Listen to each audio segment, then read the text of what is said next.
조갑제 TV 시청자 여러분 안녕하십니까. 2025년 3월 30일 밤 11시 30분입니다. 지금 헌법재판소가 윤석열 대통령 탄핵에 대한 선고를 계속 미루고 있는 이유가 5대3으로 생각이 다르다는 것이 정평으로 되어 있는데 이게 다 추측입니다. 확인된 바는 없습니다. 다만 그럴듯한 추측입니다. 5명은 인용, 즉 파면해야 된다. 근데 3사람이 인용에 반대하고 있는 이유가 이게 기각되어야 한다고 생각하는지 아니면은 절차상에 좀 문제가 있다라고 생각하는지 그건 알 수가 없습니다. 그러나 일반적인 추정으로는 기각은 아닐 것이다. 어떻게 이런 무도한 사상 초유의 망상적 비상계엄, 그리고 대한민국 건국 이후 처음으로 군대를 국회 안으로 선관위로 집어넣은 이 사건에 대해서 기각, 즉 그 정도는 뭐 처벌할 필요도 없다, 즉 징계할 필요도 없다라고 가볍게 볼 수가 있겠느냐. 3사람도 기각 의견은 아닐 것이다. 다만 절차상의 문제가 있으니까 이걸 털고 가자는 생각일 것이다 라고 추측하는 이야기가 저는 꽤 정확하지 않을까 하는 생각이 들고, 절차상의 문제가 있다면은 그것을 해소하는 무슨 변론 재개라든지 이걸 통해서 털고 갈 수 있다고 생각을 합니다. 그래서 4월 17일 이전에 윤석열 대통령에 대한 8대0 인용, 즉 파면 결정이 나올 것으로 저는 생각합니다만은 지금 불투명한 상황에서 가장 확실한 방법은 지금 8명의 헌법재판관 숫자를 9명으로 정상화해 가지고 9명이 그런 결정을 내리는 게 그게 정상이죠. 그런데 마은혁, 국회가 선출한 마은혁 후보자를 한덕수 권한대행, 그리고 이어서 최상목 권한대행, 다시 복귀한 한덕수 권한대행이 한사코 임명을 하지 않고 있습니다. 그러는 사이에 헌법재판소는 권한대행이 마은혁 재판관을 임명하지 않는 것은 위헌이다, 헌법에 어긋난다는 판단을 이미 했습니다.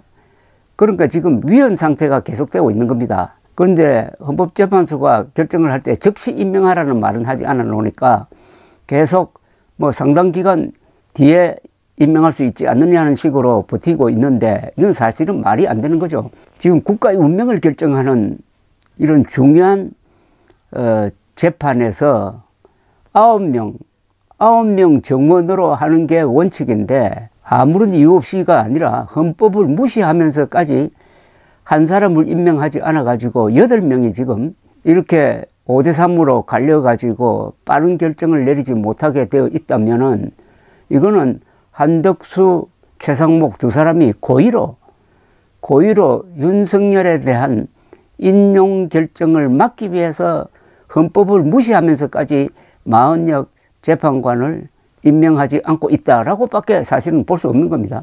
그거는 만약 나중에 한 사람 차이로, 즉 마은혁 재판관을 끝내 임명하지 않아가지고, 재판관 후보를 임명하지 않아가지고 8명끼리 표결을 해가지고 5대3으로 한 사람 차이로 6표를 얻어야 인용이 됩니다.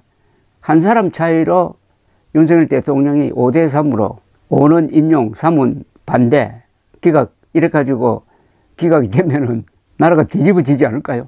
그것은 누구 쪽으로 화살이 향하겠습니까? 최상목, 한덕수 2사람이 헌법을 위반하면서까지 헌법재판소의 정상화, 즉 9명 정원을 채우지 못하도록 해가지고 윤석열을, 내란 우두머리 혐의자 윤석열을 대통령으로 복귀시키고, 그런 사람이 국군 통수권을 행사하도록 해가지고 군대가 분열되고 나라가 내전적 구도로 가서 걷잡을 수 없는 대혼란을 야기했다. 그 책임은 한덕수 그리고 최상목 2사람이 헌법재판소의 결정에 불복해가지고 이거는 범죄다, 형사범으로 처벌해야 된다, 내란 공범이다 이런 식으로 몰고 가면은 할 말이 있을까 모르겠습니다.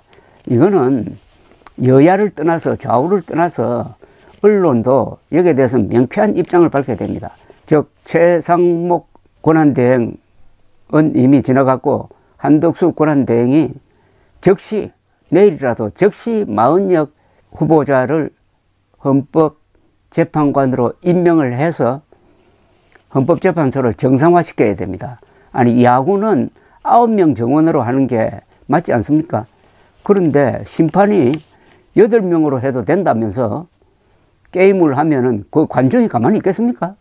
환불소동이 일어나고 관중이 그라운드로 막 뛰어내리고 하지 않겠습니까? 지금 한덕수 권한대행은 그런 이상한 심판 역할을 하고 있는 것 아닙니까? 왜 임명을 안 합니까? 임명 안 하는 것 자체가 헌법에 대한 도전 아닙니까?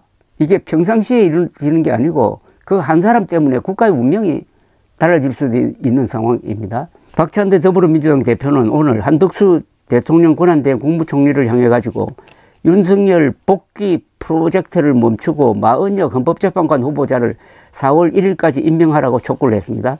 국회에서 기자간담회를 열고 4월 1일까지 헌법수호 책무를 이행하지 않는다면 민주당은 중대 결심을 할 것이라고 경고를 했는데 권한대행을 다시 탄핵 소추하겠다는 뜻으로 보입니다. 박 원내대표는 처음 권한대행이 된 한 총리가 헌법에 따라 국회 추천 3인의 헌법재판관을 곧바로 임명하였더라면 내란 수괴는 진작 파면되고 헌정 질서는 복원됐을 것이다. 한 총리는 이를 노골적으로 거부하였고 지금도 고의로 헌법재판소의 결정을 이행하지 않고 있다고 비판했습니다. 이건 일일이 옳은 이야기입니다. 마 후보자 임명 거부는 철저하게 의도된 행위다. 문형배 이미선 재판관의 임기가 만료되는 4월 18일까지 마 후보자 임명을 고의로 지연하여 헌재를 무력화하겠다는 속셈이다. 헌법과 법률에 따라 직무를 성실히 수행할 것이라는 국민의 신임을 배신했다고 판단하기에 충분한 시간이 흘렀다. 헌법기관인 국회는 헌정 질서를 수호할 책무가 있고 민주당은 주어진 모든 권한을 다 행사하겠다고 강조를 했습니다. 그런데 한덕수 대통령 권한대행 국무총리는 오늘 또 마 후보자 임명 여부에 침묵하고 있습니다. 마 후보자 미임명은 위헌이라는 헌법재판소 결정이 나왔는데도 불구하고 최상목 한덕수 두 대통령 권한대행이 잇따라 무시하자 야권에서는 처음부터 윤석열 대통령 복귀를 염두에 둔 버티기였다고 비판을 하고 있습니다. 한덕수 권한대행은 헌법재판소의 탄핵 심판 기각 결정으로 지난 24일 직무에 복귀한 이후 일주일째 마 후보자 임명 여부를 언급하지 않고 있습니다.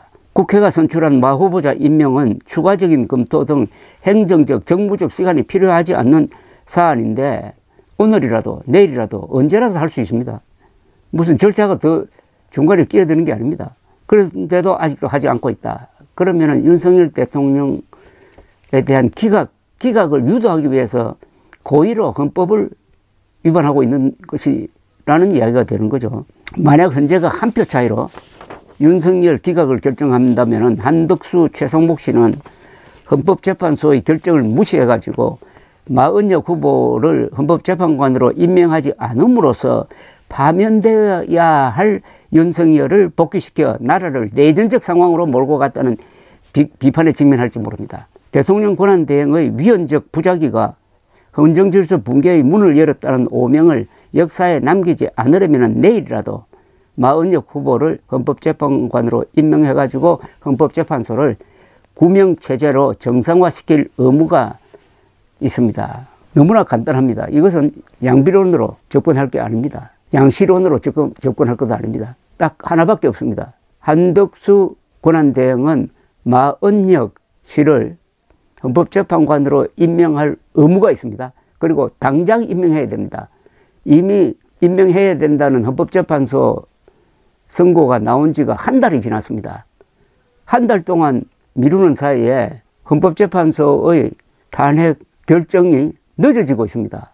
이 늦어진 만큼 누가 손해를 봅니까? 국가 혼란 상태는 늦어진 만큼 더 진행이 되고, 그리고 윤석열 대통령도 수시로 나와가지고 진행한 그 한 2달간의 헌법재판소 탄핵 심리를 모든 국민들이 실시간으로 중계하듯이 보았는데 거의 끝나고 한 달이 지나도 아직도 결정이 나오지 않고 있습니다. 이것은 마은혁 마은혁 씨를 헌법재판관으로 임명하지 않아가지고 9명으로 굴러가야 할 헌법재판소가 8명으로 굴러가기 때문이고, 이 사태를 초래한 책임은 최상목, 한덕수 두 사람이 져야 합니다. 그런데 이 목적이 내란 우두머리 혐의자 윤석열을 복귀시키기 위한 것이라면은 이거는 내란 사태를 방조하는 것 아니냐. 그때부터는 내란 공범이라는 비판을 받아도 할 말이 없는 것 아닙니까? 직무유기는 물론이고 헌법에 지금 도전하고 있습니다. 헌법에 도전하는 이유가 헌법을 파괴한 윤석열을 돕기 위한 것이라면은 그때부터 한덕수, 최상목 두 사람에 대한 책임 추궁은 아주 심각해질 것이라고 생각을 합니다. 감사합니다.